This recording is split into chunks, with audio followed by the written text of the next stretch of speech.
Gita LLB ধারাবাহিকের আজকের পর্বে আমরা দেখতে পাবো যে মেহেক আর স্বস্তিক বাড়ি ফিরে এসেছে। মেহেক তার বাবাকে সব ঘটনা বলছে। অগ্নিজিৎ মুখার্জি বলে, কিন্তু গীতা কেন পাহাড়ে গিয়েছিল? পাহাড়ে গেল মেহেক, স্বস্তিক আর কাব্যিয়া। এখানে গীতা কোথা থেকে এলো? মেজো কাকি বলে, ডিভোর্স হয়ে যাওয়ার পরও কেন গীতা স্বস্তিকের কাছে গেছে? নিশ্চয়ই স্বস্তিকের ক্ষতি করতে গেছে। গিন্নি বলে, বাবা এইসব কিছু পদ্মের প্ল্যান। ও গীতাকে ওখানে নিয়ে গিয়েছে। তারপর ওর আর গীতার মধ্যে বাকবিতণ্ডা হয়। তারই এক পর্যায়ে পদ্ম গীতাকে ধাক্কা দিয়ে খাদে ফেলে দেয়। পুলিশ পদ্মকে অ্যারেস্ট করেছে বাবা। পদ্ম একটা বেইমান। ওর জন্য আমার বোনটা কি না করেছে, আর ও এইভাবে তার প্রতিদান দিল। মেহেক বলে, বাবা পদ্ম বারবার বলছিল ও কিছুই করেনি। আমার মনে হয় ও সত্যি কথাই বলছে।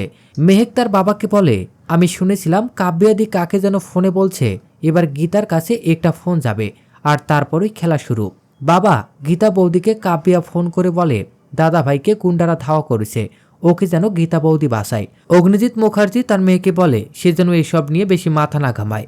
কিরণকান্তি অগ্নিজিৎকে ফোন করে দুঃখ প্রকাশ করে বলে, পদ্ম যে এই কাজটা করতে পারে সে বিশ্বাস করতে পারছে না। এ কথা শুনে মেহেক বলে, এ সব কিছু আপনাদের প্ল্যান। অগ্নিজিৎ মুখার্জি ফোন কেটে দিয়ে বলে, আমি একটু থানা থেকে আসি। গিনি মিথ্যে কষ্ট পাওয়ার অভিনয় করতে থাকে সবার সামনে। সে বলে, আমার বোন যা ভুল করেছে তার জন্য যে এত মাসুল দিতে হবে এটা আমি ভাবতেও পারছি না। অবশ্য ভালো হয়েছে ও নিজের চোখেই স্বস্তিকের বিয়ে কখনো দেখতে পারত না। এদিকে গীতার বাবা তার জন্য আক্ষেপ করতে থাকে। বারবার ফোন করে কিন্তু গীতা ফোন রিসিভ করে না।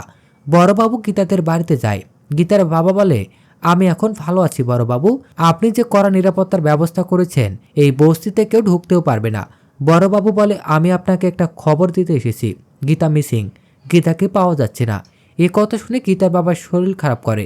এদিকে বড়বাবু আর অগ্নিজিৎ মুখার্জিকে পদ্ম বলে, আমি উকিল দিদিমণিকে মারিনি, আমাকে ফাঁসানো হয়েছে। আমাকে কাব্যিয়া ফোন করে বলেছিল উকিল দিদিমণি কৃপানকে মারছে। এ খবর শুনেই আমি সেখানে যাই, কিন্তু গিয়ে কাউকে দেখতে পাইনি। শুধু দেখলাম উকিল দিদিমণি পাহাড় থেকে নিচে পড়ে গেল, আমি কিছুই করিনি।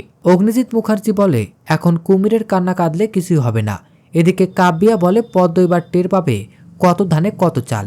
ওর মতো মেয়ে আমাদের বাড়িতে এসে অনেক কিছুই করেছে, আমার লাইফটা হেল করে দিয়েছে। আর ওই গীতা, ওর জন্যই তো আমি সব থেকে বেশি অপমানিত হয়েছি। কিরণকান্তি বলে, আমি তোকে পরের বার ভোটে দাঁড় করিয়ে দেব। কাব্যিয়া বলে, না বাবা, আমার শুধু একটাই স্বপ্ন, মুখার্জি বাড়ির বউ হওয়া। এছাড়া আর আমি কিছুই চাই না। অন্যদিকে অগ্নিজিৎ মুখার্জিকে ফোন করে জানানো হয় গীতার ডেড বডি পাওয়া গেছে। সে ডেড বডি দেখার জন্য মর্গে যাবে। তখন মেহেক বলে, আমিও যাব। এখন আগামী পর্বে দেখা যাবে অগ্নিজিৎ মুখার্জি, মেহেক, স্বস্তিক সবাই মর্গে গেছে।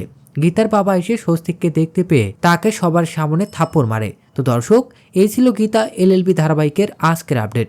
পরবর্তী আপডেট সবার আগে পেতে আমাদের চ্যানেলটি এখনই সাবস্ক্রাইব করুন।